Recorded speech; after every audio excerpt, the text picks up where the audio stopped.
La famille, écoutez, l'heure est grave. Côté de la Côte d'Ivoire, où le président Ouattara a félicité Donald Trump et a dit se réjouir de poursuivre le raffermissement des liens historiques d'amitié et de coopération ainsi que le partenariat stratégique entre les deux pays et ici au cœur des préoccupations, l'économie notamment et les échanges commerciaux avec les États-Unis. Reportage de Christelle Pierre.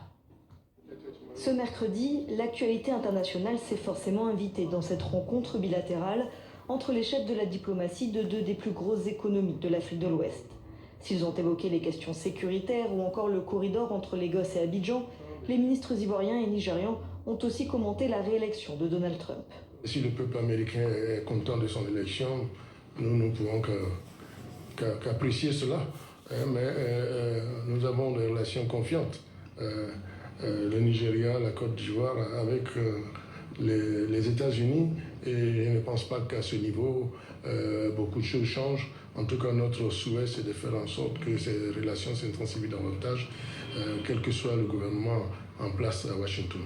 Une intensification des relations commerciales surtout.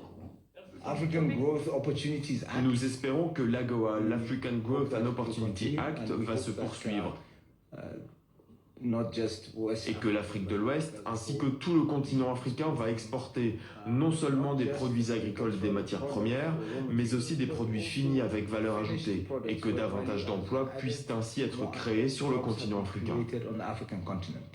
Mais le changement d'administration américaine pourrait avoir un impact sur l'économie ivoirienne, selon cette entrepreneuse qui a fait ses études de l'autre côté de l'Atlantique.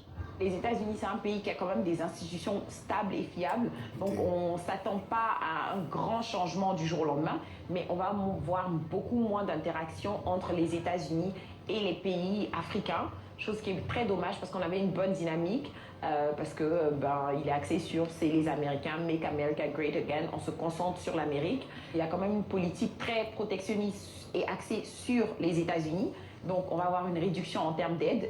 Par rapport à 2016, le retour de Donald Trump à la tête des États-Unis est cette fois moins un saut dans l'inconnu. Cette élection présidentielle américaine a d'ailleurs été assez peu commentée ici. Écoutez la famille, on est en guerre avec l'Amérique. L'Amérique, ils ne sont pas d'accord qu'ils soient chassés de Sahel. C'est ça qui est la vérité. Regardez les gars, ce qu'ils sont en train de faire. Ils sont en train d'installer aux côtes de l'AES pour entourer l'AES. Ils étaient chassés du Niger. Ils sont installés avec Ado en Côte d'Ivoire. Côte d'Ivoire, ils ont reçu général américain. Ils ont donné 65 millions de dollars à Ado pour pouvoir installer base militaire américaine en Côte d'Ivoire. Et ils l'ont fait les gars. France 24, s'il dit les choses, en fait, ils sont avec eux. Donc, il ne dit pas que c'est fait. Ils ont dit sur cette émission que non, que ce n'est pas fait. En réalité, c'est déjà fait. Donc les gars, quand vous regardez aujourd'hui, la Guinée, c'est les États-Unis qui est là-bas.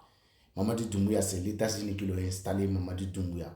Les États-Unis, ils sont en Guinée, et ils sont en Côte d'Ivoire, ils sont au Sénégal, ils sont au Niger. La France, il est au Togo. Les gars, Bénin, la France, il est au Bénin. Vous avez vu. Donc ils sont en train d'encercler l'AES, coûte que coûte, pour faire tomber l'AES. C'est ça qui est des enjeux. Donc, Ado, tous les Tsaris, les Ivoiriens, on vous dit ça depuis longtemps. Aujourd'hui, Ado, il est en train de tout faire pour faire tomber l'AES. Mais, ce que vous ne savez pas, les immigrés qui sont en train d'arriver là, c'est pas du hasard. Tout est organisé. Ils doivent vous lever de combattre ces messieurs. Mais 2025, Gbagbo, il sera président. Gbagbo 2025 ou rien. Donc les gars, c'est ça qui est en train de passer. L'Amérique n'est pas d'accord qu'il soit chassé Sahel. Et aujourd'hui, Ado compte sur l'Amérique pour venir sécuriser sa propre frontière. Vous imaginez? C'est ça on vous dit, les gens là. L'Amérique ne va jamais être avec quelqu'un qui va avancer. Non. Et c'est la même chose que l'Amérique l'ont fait à les Européens. Aujourd'hui, les Européens, les dirigeants de l'Europe sont corrompus par qui? Par les États-Unis. Donc maintenant, il fait quoi? Et l'Amérique, il est en combat avec la Russie et il pousse les Européens pour suspendre la Russie. Et maintenant, les Européens, les dirigeants corrompus, pas population, hein, parce que population, eux, ils ne savent même pas ce qui se passe. Et en temps seulement, l'Union européenne, il aide l'Ukraine, il aide l'Amérique, il aide à l'Amérique, l'Ukraine. Ce qui est en train de passer, en fait, leur faux pouvoir là, c'est-à-dire les monnaies américaines et euros qui sont installés, système mondial, c'est ça que les Russes et les Chinois sont en train de combattre. Donc, en réalité, il coûte au coûte et fait le combat pour ne pas les faire tomber. Donc maintenant, les populations européennes ne savent pas ça. Ils voient que leurs dirigeants aident l'Ukraine, ils donnent des milliards à l'Ukraine. Donc, ils se posent des questions, ils ont commencé à se révolter. Et maintenant, ils savent que si la Russie vient en Afrique, comment il est en train de faire là, coûte au coûte, ils ne vont pas avancer. Parce que si c'est leur niveau ordre mondial, sans l'Afrique, ça peut aller nulle part. Donc, parce qu'ils ne sont rien en fait. Toutes leurs matières premières, ça vient de l'Afrique. Donc, raison pour laquelle la Russie, ne s'intéresse même pas à eux.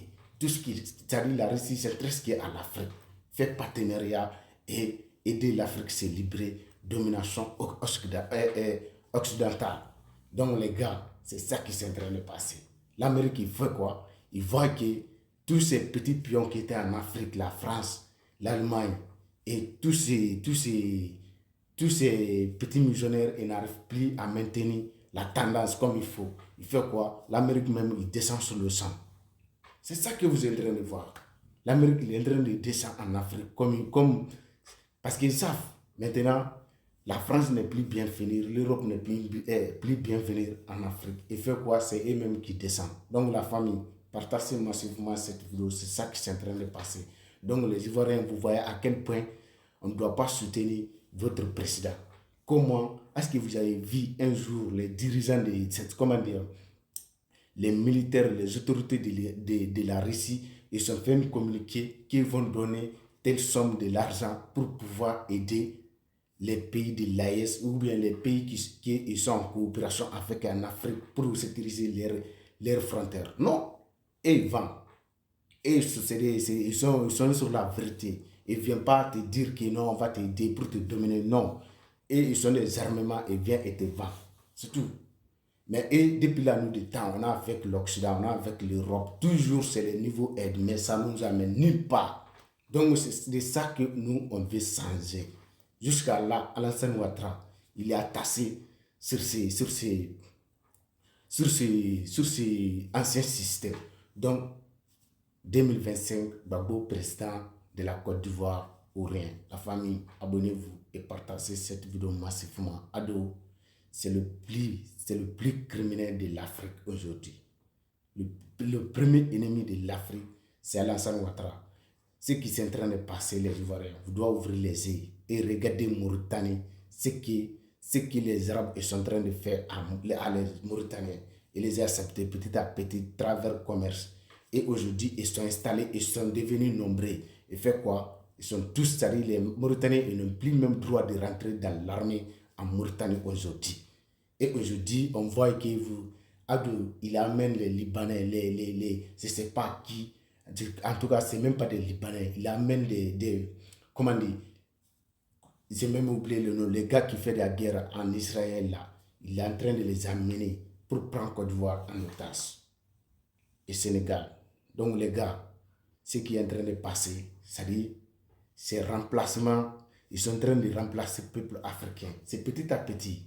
C'est comme ça ça arrivé en Israël. C'est comme ça que ça arrivé en Mauritanie. C'est comme ça arrivé partout. C'est comme ça même les pays européens ils sont arrivés à coloniser l'Afrique. C'est Portugal qui est venu en première position. Et il était bienvenu. Après, ils sont venus en force. Et aujourd'hui, c'est la même chose qui se passe. Après, c'est les Africains qui se lèvent encore. Ils se posent des questions. Comment les gens ils sont arrivés à nous coloniser? Comment les gens... C'est-à-dire, si on est comme ça, peu importe, ils peuvent venir nous faire du mal. C'est ça qui s'est en train de passer. La famille, je vais vous montrer les vidéos. Les Libanais, c'est que toutes les violences qu'ils sont en train de faire en Afrique, partout en Afrique de l'Ouest, partout par tous les pays francophones en Afrique, vous allez voir. Tous les pays, ils sont en train de faire des crimes partout. Donc les gars, abonnez-vous et partagez ma chaîne. Si vous regardez combien de fois Paul Kagame, il vient en Guinée pour voir Mamadou Doumbouya. Dès que Bachir Diomaye Faye il est monté au pouvoir, Mamadou Doumbouya il était présent pour féliciter Bachir Diomaye Faye. Après visite de là-bas, Paul Kagame il est venu en Guinée 2 fois. Paul Kagame qui est installé par CIA en Rwanda, qui fait génocide, qui arme les M23 pour venir tuer le peuple congolais. Donc lui, il est bienvenu en Guinée. Tant de Mamadou Doumbouya, vous imaginez? Donc les gars, ce qui est en train de dire que Mamadi travaille, Mamadi il est ça, Mamadi il fait rien de concret. Il fait que du populisme. Avec ça, c'est pas avec les boubous là. Il pense que pour porter juste un boubou, c'est ça qui démontre qu'il était panafricain ou bien pro, je sais pas. Lui, dans sa tête, tellement il connaît rien. Déjà, il dit quoi? Qu'il n'y a pas armée militaire français en Guinée. Déjà, lui-même, c'est un militaire français. Voilà. Lui, il est militaire français. C'était un légionnaire français. Donc, et il est rentré en Guinée. Ils l'ont aidé pour faire coup d'État. Sa femme même, c'est un gendarme. Donc, comment vous pouvez dire qu'il a nationalité française, un panafricain président qui a double nationalité, les gars? Soyez sérieux. Comment lui peut être président? Et comment lui peut être panafricain? Le moment Assimi Goïta, Ibrahim Traoré, ils sont interdits, double nationalité, tu ne peux pas diriger leur pays. Et Mamadou Doumbouya, il a double nationalité. Il est au pouvoir, il dit qu'il est panafricain. Vous ne voyez pas que c'est une manipulation? Lui, c'est dit, ça je ne sais pas, Mamadi, il ne connaît rien, les gars. Mamadi, c'est un bandit. Tout ce qu'il fait, c'est du populisme. Tous les contrats que je suis en train de faire là, il fait des publicités, non, que non, la Guinée, il va évoluer. Vous allez voir, tout ça va s'arrêter un par un. Avec les Occidentaux, vous allez commencer. Commencement, vous allez tout dire, mais après, pour aboutir là, c'est là le boulot. On verra dans 5 ans, vous allez voir ce qui va arriver en Guinée. Donc les gars, ce qui est en train de passer, les dirigeants de l'AES, vous devrez faire attention à Mamadou Doumbouya. C'est un bandit. Ça déjà, vous le savez. Et Assimi Goïta, il a déjà dit, c'est pas moi qui dis, Assimi il a dit que la Guinée, il pousse la Guinée de monter les prix. Quand les matériels maliens, les matériels burkinabés qui arrivent au port en Guinée, pour dédouaner là, et paye 2 fois, 3 fois cher que celle de Côte d'Ivoire, celle de Sénégal. Les gars, raison pour laquelle pourquoi il a laissé ouvert frontière? Parce qu'ils savent, la Guinée, peuple Guinée et peuple Mali, peu importe, individu qui va venir, qui va diviser les 2 peuples là, tu ne vas pas faire tu ne vas pas faire un mois au pouvoir, on va t'enlever. Donc, il fait quoi? Il fait ses sales boulots en manipulant la population et il est avec les Occidentaux, les Américains, ils l'ont dit ouvertement que Mamadi il est avec eux. Donc les gars, partagez cette vidéo et de vous abonner. Mamadi c'est un bandit. La Guinée c'est un pays panafricain. Pour rester au pouvoir, il faut qu'il fasse en sorte que comme s'il est panafricain. C'est ça qu'il est en train de faire. Sinon le reste c'est du blabla. Et quand vous regardez le système que Paul Kagame il a mis en place en Rwanda, c'est exactement ça Mamadi il est en train de mettre en place en Guinée. C'est-à-dire tous les gens qui vont parler, soit en prison, soit ils vont te tuer. C'est ça qui est en train de passer en Guinée. Regardez, ils sont tués combien de gens déjà? Ils sont tués combien de personnes? Imaginez, dans leur élément, avec les gens que lui-même il a fait coup d'État, ils l'ont assassiné combien de gens? C'est beaucoup. Maintenant, il veut quoi? Les partis politiciens, il est en train de tous... Moi, je ne supporte pas les politiciens, mais si tu n'es pas panafricain, là, vous voulez venir dire les choses que non, Alpha il faisait des détournements et lui-même il fait le pire. Ses ministres, il paye des villas en États-Unis, partout dans le monde. Et lui, non les gars, franchement, c'était pour aujourd'hui. Partagez cette vidéo et de vous abonner. On est ensemble, c'est la lutte libère. Vive l'AES, vive l'Afrique libre. Voilà, la Guinée, vraiment, les regrets en Guinée. Il faut que les Guinéens vous réveillent pour combattre ces bandits. On m'a dit, tous les contrats qu'il est en train de signer là, ça ne va pas aboutir grand-chose. Parce qu'avec les gens qu'il a là, et c'est leur intérêt qui les intéresse. Le reste, ils s'en foutent des vies humaines, ils s'en foutent des vies des Africains. Voilà, c'est ça qui est la vérité. On est ensemble la famille.